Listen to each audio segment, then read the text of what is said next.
안녕하세요, 더트입니다. 지난주 금요일에 미국에서 비농업 고용지표 발표가 있었습니다. 이미 예상했던 바와 같이 전월 대비 예상치를 상회한 결과가 나오면서 다시 한번 연준의 매파적인 기준금리 인상설이 돌았죠. 그래서 이번 9월에 자이언트 스텝이 다시 한번 불거졌습니다. 그러면서 미국 증시, 뉴욕 증시가 다시 한번 하락폭을 깊게 나타냈는데 오늘 국내 증시가 그대로 여파를 맞은 흐름이 나왔죠. 여기 오늘 흐름을 보시면은 코스피만 봐도 이미 저점을 이탈한 도지형 캔들이 나왔습니다. 저점을 이탈한 도지형 캔들이 나왔고, 여기서는 이제 추가적으로 더 빠져도 아무런 그 의미가 없습니다. 더 빠질 자리라는 거고, 오늘 분봉상 차트를 보면은 가장 무서운 게 뭐냐면은 이렇게 흔들면서 내려오는 거, 이런 흐름 있죠. 이런 흐름이 굉장히 무섭다라고 저는 보거든요. 이게 쭉 빠지게 되면은 이게 투심에 의해서 빠지게 되면 일시적으로 어떻게 반등이 나오게 되어 있습니다. 반등의 힘이 관성의 업직을 타서 이렇게 올라가는 경우도 있는데, 이렇게 흔들면서 내려오고 있다는 거는 그만큼 물량을 정리하기 위한 과정으로 보는 것이 맞거든요. 그래서 이럴 때는 최대한 신규 진입은 자제하는 게 좋다라고 생각을 해주시는 게 좋습니다. 그래서 저번 영상에서도 최대한 기존 종목들 수익 정리할 수 있는 거면 정리를 하고, 그 다음에 최대한 현금을 확보하고 코스피 지수가 2300포인트로 터치하러 오는 과정에서 우리가 신규 매집을 진행하면 좋다라고 언급을 드렸었죠. 그래서 여기 보시면 주봉 차트를 보겠습니다. 주봉 차트를 보시면 여기 한번 이탈이 돼가지고 빠질 가능성이 굉장히 높습니다. 지금으로서는 여기서 높이 이렇게 기울기가 가파른 만큼 가파르게 또 떨어질 수가 있거든요. 그래서 여기 터치하면은 대부분 뭐 손절 생각한다 이런 분들이 많으실 거예요. 근데 우리가 손절을 항상 미리 해야 됩니다. 미리. 왜냐, 이 손절을 미리 해야지 이 추가 하락을 막아야 되는 거거든요. 추가 하락, 추가 손실이죠. 이 추가 손실을 막는 게 굉장히 중요합니다. 이게 계좌를 넉놓고 그냥 손실 나고 있는 종목을 보고 있는다면은 이게 계좌가 복구가 안 됩니다. 계좌가 복구가 안 되고 시장에 의해서 이렇게 떠밀리게 돼요. 등 떠밀리듯이 종목을 이렇게 관망하게 되거든요. 근데 그렇게 하면 안 되고, 최대한 그냥 종목의 흐름이 끊긴 종목들은 정리를 하셔야 돼요. 원래는 이 부분에서 정리했어야 돼요. 원래 이런 자리에서 정리했어야 되는데, 지금이라도 정리를 못 하신 분들은 최대한 정리가 가능한 종목들은 정리를 하시고, 차라리 2300포인트 여기서 깨지고 나서 들어가면은 여기서 반등 먹더라도 수익을 굉장히 크게 먹는단 말이에요. 근데 계속 마이너스 된 종목을 갖고 있으면 이 종목에서 매입을 못하게 되고, 여기서 올렸을 때도 수익을 또 못 챙기게 됩니다. 그러면 계좌가 점점 마이너스가 커질 수밖에 없다. 이런 식으로 접근을 할 수밖에 없습니다. 그래서 중장기 관점에서 보는 분들은 괜찮지만 단기로 들어갔는데 물린 분들은 최대한 정리하는 쪽으로 생각을 해보셔도 좋지 않을까, 저도 그렇게 생각을 하고 있습니다. 그래서 오늘 중요하게 말씀드릴 부분은, 오늘은 나스닥 차트를 좀 유심히 체크를 해야 됩니다. 여기서 나스닥 차트를 갖고 온 게 왜냐면, 일봉 차트를 보면은 맞고 떨어지는 부분이 굉장히 의미가 있거든요. 여기 보시면 저항선을 그을 수가 있습니다. 여기서 전고점에서 저는 여기로 보거든요. 윗꼬리 두 개 말아 올린 형태. 여기 다시 한번 짚어드릴 건데, 이 부분입니다.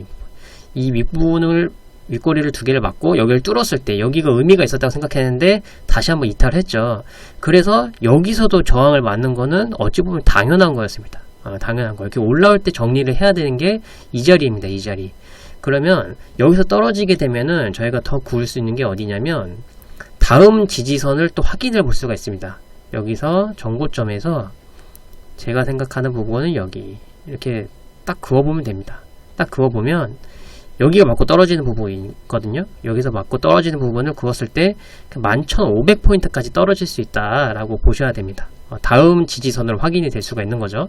그래서 여기서 그어보면 11,500포인트만 그어도 마이너스 5% 정도가 됩니다. 마이너스 5% 정도 더 떨어지면.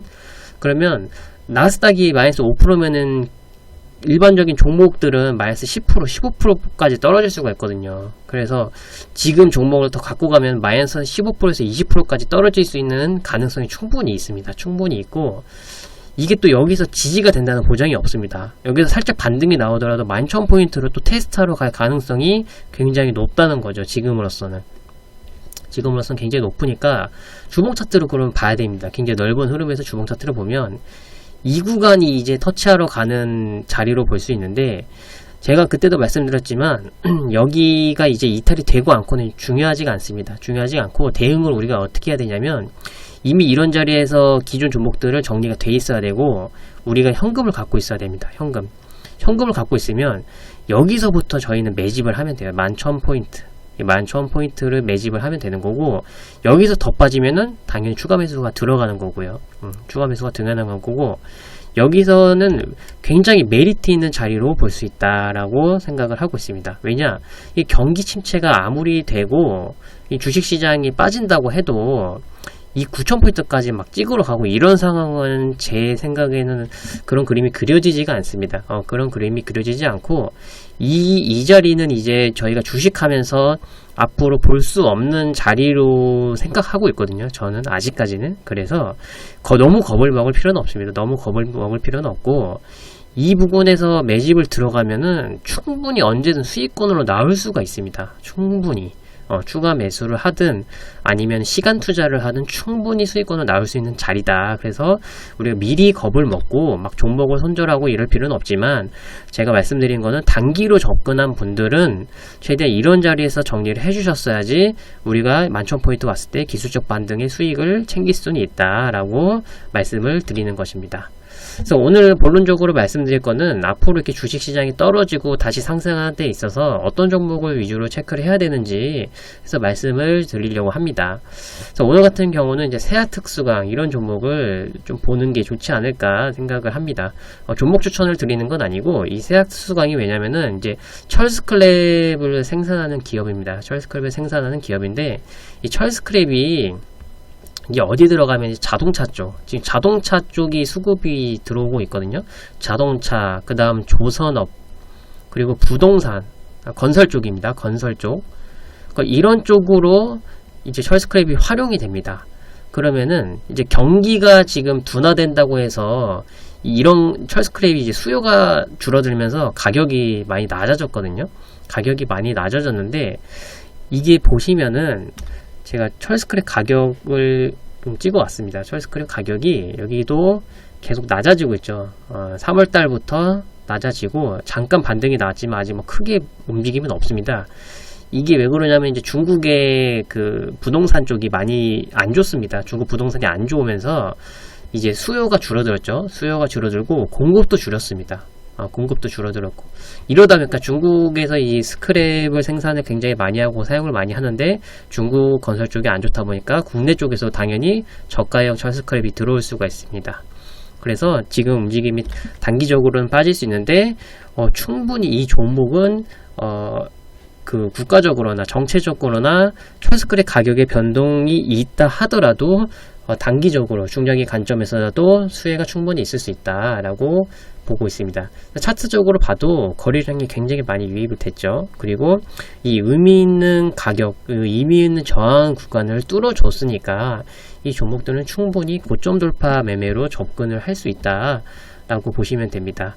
그리고 제가 이제 가장 이제 의미 있게 보는 게 이제 상승했을 때 거래량이 얼마나 들었고 얼마나 상승했냐, 얼마나 슈팅을 냈느냐로 보고 있는데, 이 세약특수권 같은 경우에는 이게 코로나 시대 때 인플레이션이 제대로 왔었잖아요.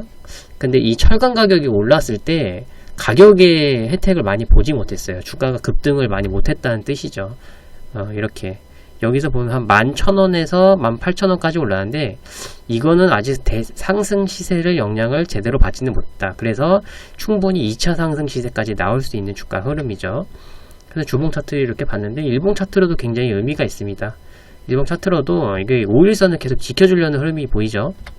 물론 장중에 한번 깨고 모두 장중 깼지만 종가상으로는 항상 지켜주려는 흐름이 나오고 있다. 이런 종목들은 충분히 눌림이 나오더라도 다시 한번 슈팅이 나올 수 있다. 이렇게 눈여겨보시면 좋을 것 같습니다. 다음은 미래나노텍, 이런 종목도 괜찮습니다. 미래나노텍 같은 경우는 이게 이제 IRA라고 해서 이제 미국 인플레이션 감축법이 계속 이슈가 되고 있잖아요. 이제 미래나노텍은 미래첨단 소재 자회사가 있습니다. 미래첨단 소재 자회사 왜 봐야 되냐면 이 회사가 이제 수산화 리튬을 생산을 하고 있습니다. 수산화 리튬. 수산화 리튬이 왜 중요하냐면 지금 이제 미국에서 계속 이슈가 되고 있는 게 중국의 중국 제품이 들어간, 중국 전기차 공급이 들어간, 원료가 들어간 자동차는 이제 세금을 많이 뗀다, 이제 혜택을 못 받는다, 이런 식으로 이슈가 되고 있잖아요. 근데 우리나라가 이 중국산 원료를 되게 많이 써요. 특히 2차전지 쪽에서. 그러면은 이 수산화 리튬이 들어가면은 미국에서는 당연히 이제 미국 자동차가 잘 팔리고 현대자동차나 기아자동차가 안 팔리죠. 그러면 우리로서는 당연히 중국산 제품을 쓰지 않고 원료를 쓰지 않고 우리나라 공급을 써야 됩니다. 그래서 이 미래나노텍이 주목을 받는 겁니다. 그럼 여기도 의미 있는 차트가 나왔죠. 그래서 1차 대시세가 형성이 되고 눌림목 나왔고 다시 한번 고점을 뚫어주는 2차 시세가 나왔습니다. 근데 2차 대시세 나왔을 때도 거래량이 동일하게 나와주는 흐름이잖아요. 이런 종목들은 충분히 3차까지도 갈 수 있다라는 것으로 접근을 할 수가 있는 거죠. 그리고 이런 조정을 저는 상당히 좋아하거든요. 이렇게 급등한 종목은 저는 잘 안 봅니다. 근데 조정까지 왔는데 전고점까지 뚫어준다면 충분히 단기적으로나 중장기 관점에서 메리트가 있을 수 있다라고 보는 것이죠. 오늘 같은 경우에는 21선을 잘 지켜주면서 마무리를 했습니다. 그리고 좀 조심해야 될 종목들도 많이 지금 보이고 있습니다. 오늘 네이처셀 같은 종목도 보시면은 오늘 완전히 그냥 거래량 싫고 바닥으로 내려 꽂았거든요. 그래서 지금 같은 경우에 바이오주, 제약주 이런 종목들은 최대한 피하셔야 돼요. 최대한 피하셔야 되고, 이런 종목들이 성장주보다 더 안 좋습니다. 성장주, 반도체주 이런 2차전지주는 빠지더라도 나중에 올라가는데, 이 제약바이오주는 한번 물리면은 이게 언제 나올지 진짜 감을 잡힐 수가 없거든요. 그래서 주봉으로만 봐도 저는 이거 네이처스에 저도 이거 계속 보는 종목인데 저는 이런 종목 절대 매매 안 합니다. 절대 매매 안 하고 이렇게 살살 올릴 때부터 저는 이거 꼬라 박을 종목인 거 알고 있었어요. 왜냐면은 이게 박셀바이오도 보시면 알겠지만 박셀바이오도 주봉 차트 보시면은 이게 이런 차트는 이제 꼬라 박는 차트거든요. 이런 차트. 대세 하락이 형성됐다가 여기서 거래량이 진짜 역대급으로 터졌잖아요. 그러면서 관심 종목으로 편입한 분들이 굉장히 많으실 텐데 이런 종목들 추세 완전히 이렇게 되돌리기 전까지는 매매하면 안 됩니다. 비싸더라도 확실하게 추세 되돌릴 때까지는 매매를 하면 안 돼요. 그래서 이런 물량을 다 소화하고 차라리 15만원 이상 올라왔을 때 매매를 하는 게 더 안전합니다. 이거 그냥 조금 올렸다고 하는 거는 다 밑으로 빼려고 하는 작업입니다. 절대 바이오주는 이렇게 싼 가격에 좋은 가격에 주지 않아요. 그래서 이런 제약 바이오주도 이렇게 매매할 때 특히 이렇게 저점 이렇게 잡히는 흐름 나온다. 이렇게 안정적으로 잡힌다. 누가 봐도 저점 지지가 되는 종목들은 다시 한번 크게 빠질 수 있다는 것을 인지하면서 대응을 하는 것이 좋습니다. 그래서 지금 시장이 굉장히 불안한데 최대한 단기 급등주를 잡으려고만 하지 말고 좀 3%에서 뭐 5%의 수익을 챙기더라도 지지가 확인된 종목들 아니면 진짜 오래갈 종목이면은 실적이 확인된 종목들 위주로 안전하게 매매를 하시고 매매를 많이 한다고 해서 계좌가 좋아지진 않습니다. 매매 횟수를 줄이고 제가 봤을 때는 9월이 지나고 9월 FOMC가 지나고 10월쯤에 자리가 잡힐 것 같아요. 그래서 지금 당장에 뭐 어떤 종목을 매매하고는 중요하지가 않습니다. 그래서 매매 횟수를 줄이시고 최대한 9월 말 우리도 추석이 있으니까 추석 이후부터 좀 현금을 모아두시고 9월 말부터 좋은 종목을 선별해 간다라고 생각을 하시면 좋을 것 같습니다. 그래서 항상 계좌 관리 잘 하시고 이번 영상은 여기서 마무리하겠습니다. 항상 성공 투자하시기 바라겠습니다.